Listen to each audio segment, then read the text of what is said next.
Bienvenue voyageurs dans la caravane de la Gitane sans filtre. Je suis ravie de vous retrouver pour votre horoscope qui couvrira la période du 14 au 29 mars 2025 pour votre signe solaire, lunaire ou ascendant. J'espère que vous allez bien. Cette vidéo fait suite à la pleine lune en Vierge qui est particulièrement intense. Alors je fais les horoscopes à partir de cartes dites de maisons égales où chaque secteur de votre thème fait exactement 30 degrés.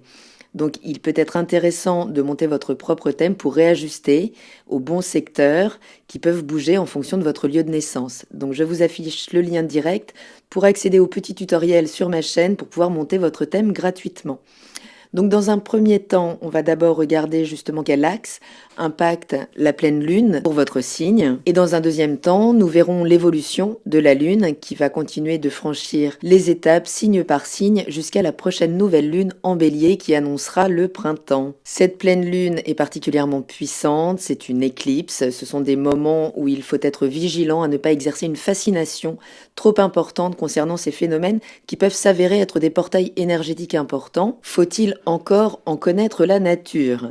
L'événement astro du moment, c'est la rétrogradation de Vénus, puis celle de Mercure, qui va enchaîner le pas très rapidement pour conjointement nous apprendre à revoir notre manière de communiquer, à revoir notre système de valeurs, ce que nous faisons de nos valeurs, et ce, à titre individuel dans l'énergie du bélier.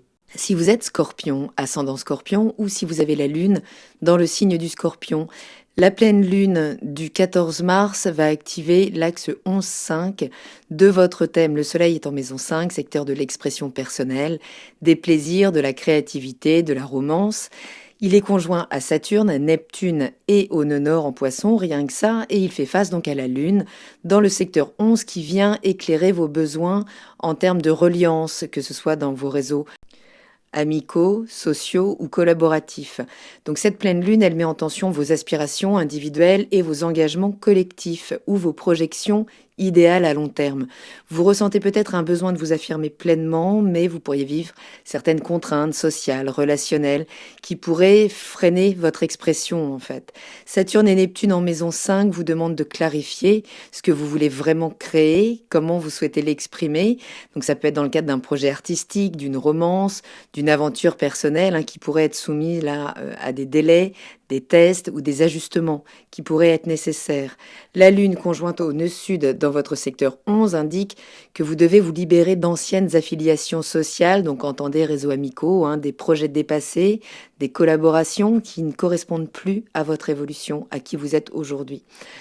Un projet collectif ou social pourrait arriver là à une phase de bilan, de fin, nécessiter une restructuration. Vous pourriez prendre conscience d'une amitié ou d'un réseau pro là qui ne correspond plus à vos valeurs tout simplement, être mis en face d'une certaine réalité. En tout cas, ça fait place à une remise en question là de votre expression personnelle au sein du groupe, de la communauté. L'idée, ce sera de ne pas rester attaché à des relations, à des engagements qui ne nourrissent plus votre évolution, de vraiment pouvoir clarifier ce que vous attendez dans vos engagements personnels et dans le cadre de vos projections, de votre participation au collectif. Si un projet ou une relation amicale prend fin, voyez-le comme une libération qui vous permettra peut-être de mieux vous aligner avec vous-même. Uranus est dans votre secteur 7 pour une révolution relationnelle au long cours. Elle est en bas de l'aspect, donc cette planète de rébellion à la Lune dans le secteur 11 et au Soleil avec qui elle a là une relation beaucoup plus dynamique. Donc Uranus, elle vient provoquer des événements qui viennent créer des fois des électrochocs relationnels à travers peut-être des besoins de liberté dans le cadre d'une relation, de détachement qui peuvent être très soudains ou de nouvelles rencontres qui peuvent être imprévues parce que ça sort de nulle part avec Uranus ou des ruptures juste avec des schémas relationnels du passé.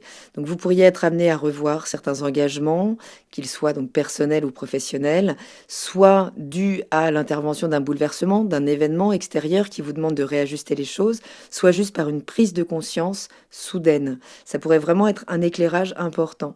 Donc une relation, je le disais, ou un projet peut prendre un tournant inattendu là, mais c'est pas forcément négatif du tout. Ça peut être aussi une rencontre qui crée un engagement soudain, un changement de dynamique, puisque vous pourriez être chamboulé quand même par des rencontres là qui viennent chambouler aussi vos attentes dans le cadre de la relation. là où vous pourriez exercer une forme de possessivité, hein, toujours dans cette énergie du taureau, vous pourriez remettre les choses en perspective. Donc acceptez là les transformations qui se passent dans vos relations puisque elles vous rapprochent de ce qui est plus authentique pour vous. Donc il n'y a rien à forcer. En fait, il s'agit juste de laisser partir aussi ce qui n'est plus aligné avec vous, votre nouvelle dynamique.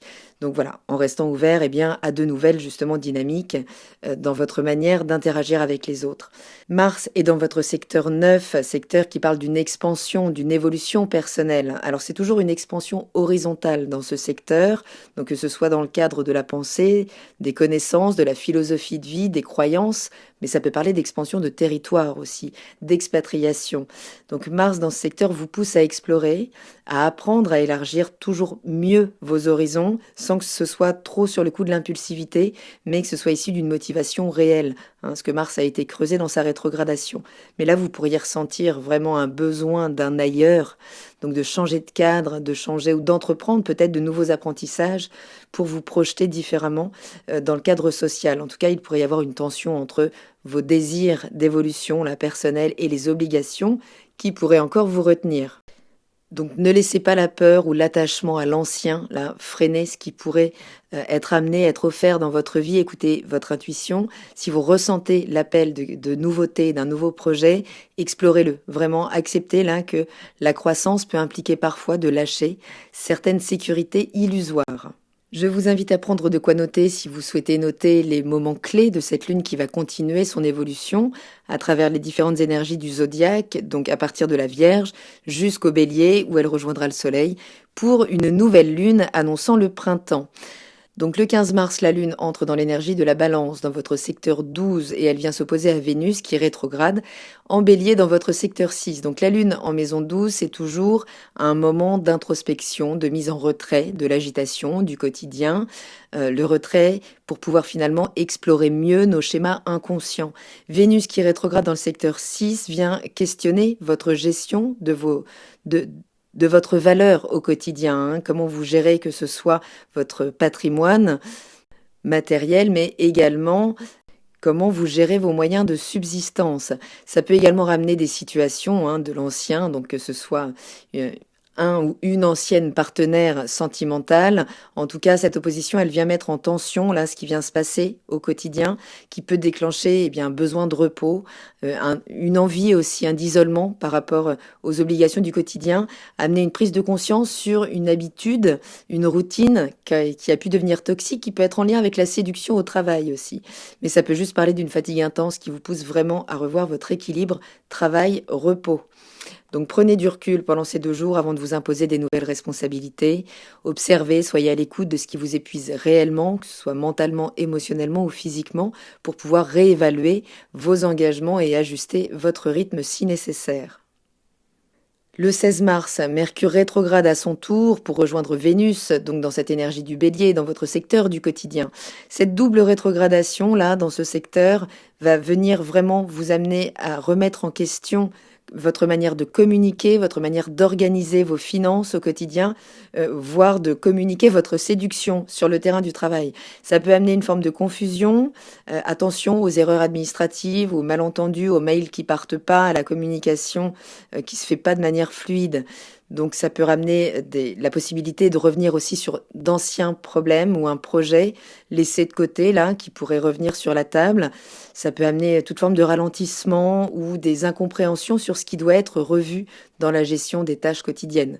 Donc ce sera le bon moment là pour revoir que ce soit des habitudes de santé, d'hygiène de vie, de gestion de votre pensée aussi, hein, de comment vous pouvez justement parler très vite parfois sans réfléchir aux conséquences. Profitez vraiment de cette période pour repenser les choses, les vivre plus intérieurement pendant un temps. Le 17 mars, la Lune entre dans votre énergie, hein, dans votre secteur 1 et vient réactiver Pluton, qui est donc dans l'énergie du Verseau dans votre secteur 4, en tension avec surtout les premiers décans du Scorpion. Donc la Lune en maison 1, elle vient amplifier vos émotions, votre perception de vous, tandis que Pluton dans le secteur 4 vient transformer en profondeur vos racines familiales, le rapport à la sécurité en général. Donc c'est une combinaison là qui peut toujours provoquer des crises de conscience intenses en lien avec le passé, avec les bases de votre vie. Ça peut amener à une réévaluation vraiment de vos fondations émotionnelles, hein, familiales. personnel. Un événement marquant aussi qui pourrait remettre en question votre définition même de la stabilité. Donc soyez juste à l'écoute là de vos émotions profondes. Elles pourraient révéler des vérités essentielles sur les transformations qui sont déjà en train d'opérer. Donc n'y résistez pas, même si c'est inconfortable. Il est important là de prendre peut-être du recul sur une situation familiale qui est devenue trop lourde émotionnellement. Le 19 mars, la Lune entre dans l'énergie du Sagittaire dans votre secteur 2 et réactive, donc Jupiter qui est en Gémeaux, dans votre secteur de prédilection, le secteur 8. Donc la Lune dans ce secteur, elle vient appuyer pendant 2 jours sur vos besoins de stabilité, de sécurité matérielle. Tandis que Jupiter en maison 8 vous pousse là à vraiment prendre une expansion dans le contact avec vos zones moins conscientes. Elle pousse à une transformation profonde de vos ressources et de vos attachements. Donc il pourrait y avoir une tension là entre votre autonomie financière, plus ou moins sécurisante, et certains engagements partagés. Donc ça peut ramener voilà une prise de conscience sur peut-être la nécessité là de revoir un engagement, qu'il soit professionnel, financier ou émotionnel, à travers peut-être une situation qui peut vous obliger à voir au-delà en fait du matériel. C'est un petit peu tout l'enjeu de cette pleine lune qui vient nous rappeler que à quoi bon s'attacher à certaines choses qui de toute façon sont vouées à disparaître inéluctablement. Ce sera intéressant de vous interroger sur de quoi vous avez réellement besoin pour vous sentir en sécurité. Le 20 mars, le soleil entre dans l'énergie du bélier dans votre secteur 6 et ça y est, ça annonce le printemps, le retour de la lumière. C'est enfin le début de l'année. Donc ça peut là vraiment enclencher un changement d'énergie assez puissant, puisque c'est quand même votre secteur du quotidien. Ça met l'accent sur le travail, la discipline, l'organisation de ce quotidien. Cette période, elle peut vraiment marquer un nouveau départ là dans la gestion de vos responsabilités, dans la gestion de votre énergie au quotidien à travers vos routines de vie. Ça peut vraiment être l'opportunité là d'un redémarrage, d'une amélioration dans le travail ou dans la prise en charge de votre santé aussi. En tout cas, vous serez plus volontaire pour structurer votre emploi du temps, pour être plus efficace. Donc ce sera le moment là pour vous remettre en action après peut-être une longue période de confusion. Donc fixez-vous des objectifs clairs pendant 30 jours pour pouvoir organiser votre quotidien, qu'il puisse vous ménager aussi des temps de repos pour peut-être vous projeter à l'étranger ou dans une expansion plus importante. Mettez en place vraiment des habitudes saines pendant cette période pour bien profiter de cet élan au mieux et clarifier vos engagements professionnels et personnels. Le 22 mars, la Lune entre dans l'énergie du Capricorne dans votre secteur 3, réactif Saturne, qui est toujours donc en Poisson dans votre secteur 5. La communication et l'expression personnelle pourraient être mises à l'épreuve là pendant 2 jours, donc vigilance, vraiment un Mercure qui est rétrograde nous demande de peser chaque mot. Donc dans ce secteur-là, vous pourriez être testé finalement sur la solidité de certains projets créatifs, de certaines relations romantiques, de votre stature en tant que parent, pourquoi pas. En tout cas, ça pourrait venir là soulever une forme de blocage dans votre capacité à exprimer votre désir ou dans le cadre d'un projet artistique. En tout cas, une prise de conscience sur la nécessité de structurer différemment vos idées et peut-être certains de vos engagements affectifs, peut-être à travers une conversation importante. Ça peut parler de la relation à la fratrie également. Donc juste ne vous censurez pas par peur du jugement et clarifiez vraiment ce que vous ressentez avant d'exprimer les choses. Donc si une relation ou un projet là peut sembler incertain, ou vous pourriez aussi être amené à trancher plus ou moins radicalement. Le 24 mars, la Lune entre dans l'énergie du Verseau, dans votre secteur 4, où elle rejoint Pluton, votre planète maîtresse, qui est en train d'attaquer la transformation de votre rapport à ce secteur, donc en lien avec la famille, le foyer, le passé aussi, votre enfance.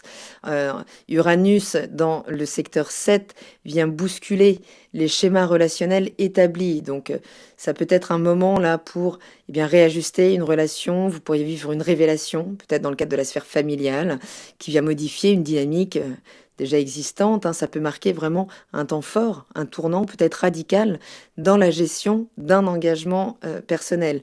Juste éviter les réactions impulsives, sans avoir peur du changement, qui peut vous ouvrir aussi vraiment à des nouvelles opportunités, mais prenez le temps d'évaluer la situation pour rester flexible quand même face à ce qui pourrait là venir bouleverser ce secteur.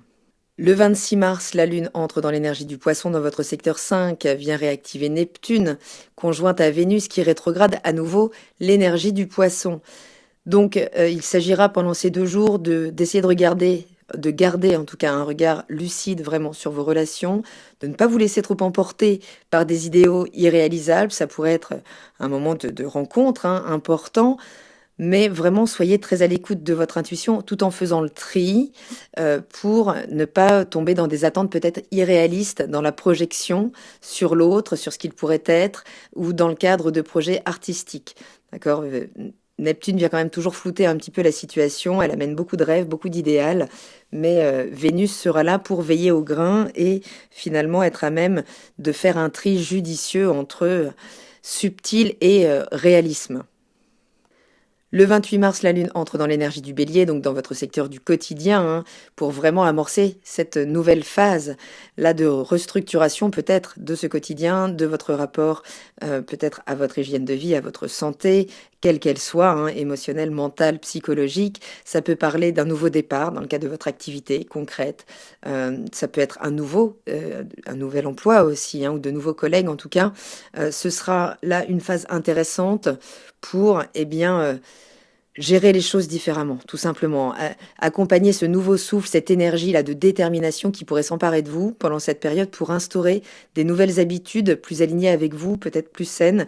Ce sera un moment clé pour prendre des décisions sur la santé, sur votre organisation, sur vos méthodes de travail. Donc, définissez vraiment vos intentions clairement pour bien plus d'efficacité, mais plus d'épanouissement aussi au quotidien. Donc, toute cette énergie-là d'initiative hein, devra être canalisée dans des actions concrètes. Donc, ne vous surchargez pas de tâches inutiles et vraiment misez sur l'essentiel pour un maximum d'efficacité.